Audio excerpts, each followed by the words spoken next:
Good evening, people. Welcome to Bike Magazine's Bible of Bike Tests. We are in Marquette, Michigan, wrapping up what's been a good couple weeks of roots and rocks and moss and hills. Tonight we're going to be talking about a new bike from Transition Sentinel, 29-inch carbon fiber offering. It is emblematic of where Transition's going with geometry right now. They have this thing called SBG, which is a new way of looking at geometry that they're pushing. SBG. So the cornerstone of SBG is a shorter offset fork.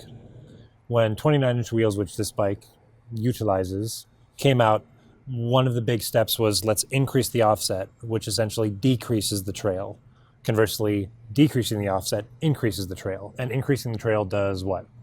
So increasing the trail should make the steering a little bit more sluggish, but should create a more stable ride, right? Mm-hmm. Right.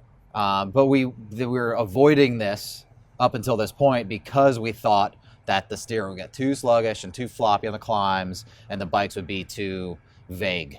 So avoiding longer trail and 29-inch wheels is a big reason why the early ones were kind of lame. We were making them with steeper head angles, making them with shorter travel. And as we've made slacker, longer travel 29ers, we're all okay. A lot of things have changed since those original 29ers. It's been 17 years. A lot of things have changed since we decided that going with a 51 offset fork was the answer to making 29ers. Right. Right? And what are those things that have changed? We have longer front centers. We have way shorter stems. We have wider bars. Steeper seat angles. Way steeper seat angles. We're in a different position on the bike altogether. And that's basically what this bike is. We got a slack head angle, super steep seat angle. This is a 76-degree seat angle. The small size frame of this bike has a 77-degree seat angle. Yeah.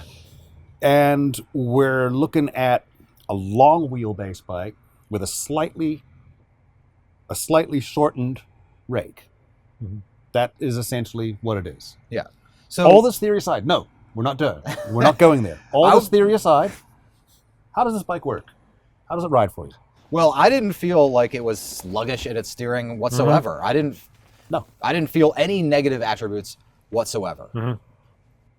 The positives that Transition claims about this are that your weight is over the front of the bike and you're putting it where it's gonna, and the front wheel is gonna stick where you want it to be. Right. I don't necessarily buy into the hyperbole of it being a magic bullet, but they're pretty bullish on this geometry.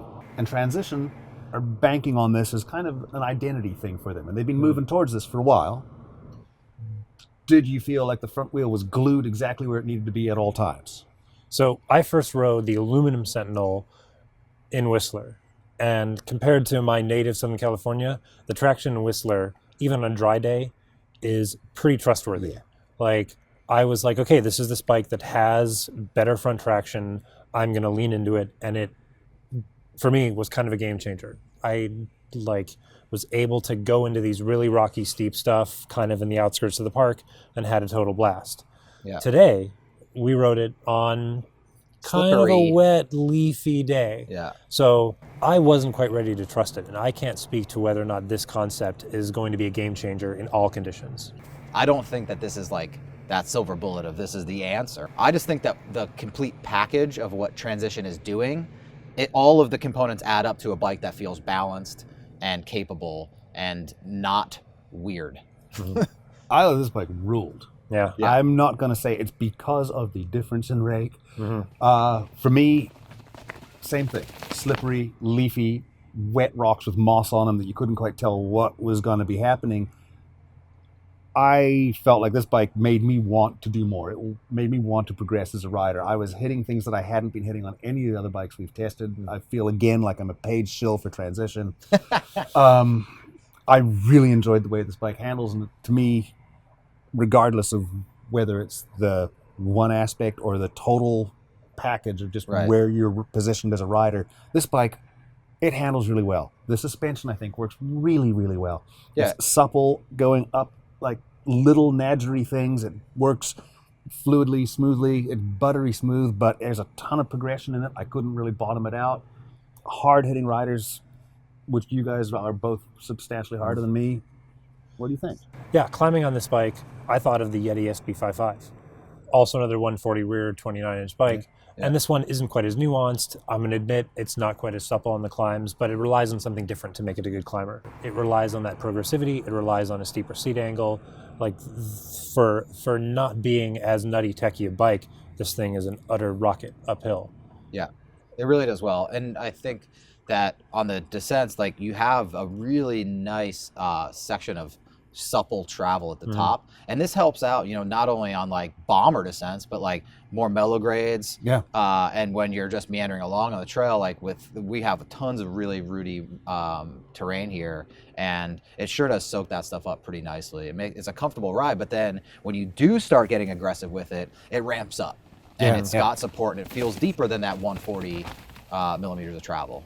I thought it really shined when you pushed it hard, as some of these moderate rear travel bikes do. They're not meant to be carpet rides. They're meant to take a lot of input, and this bike responds really well to a lot of input. You can throw it around. Like that was kind of what made this bike shine. Yeah, I want to make one more point before we close. I really like the suspension on this bike, the actual dampers. DPX2 shock, which has a really nice pedaling position, which this bike actually does need, because when you get out of the saddle and start, it does move. It does when you're have some standing. movement. Yep. Like seated, it's good, but when you're trying to mash while you're standing, you do need that pedal platform, and that shock delivers a very good one.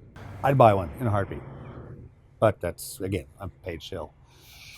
So, transition, Sentinel, carbon, new, been under wraps. We had a gag odor on this bike all the way up until now. Worth checking out. Want to check out more of the Bible bike tests? Look for them on YouTube or bikemag.com.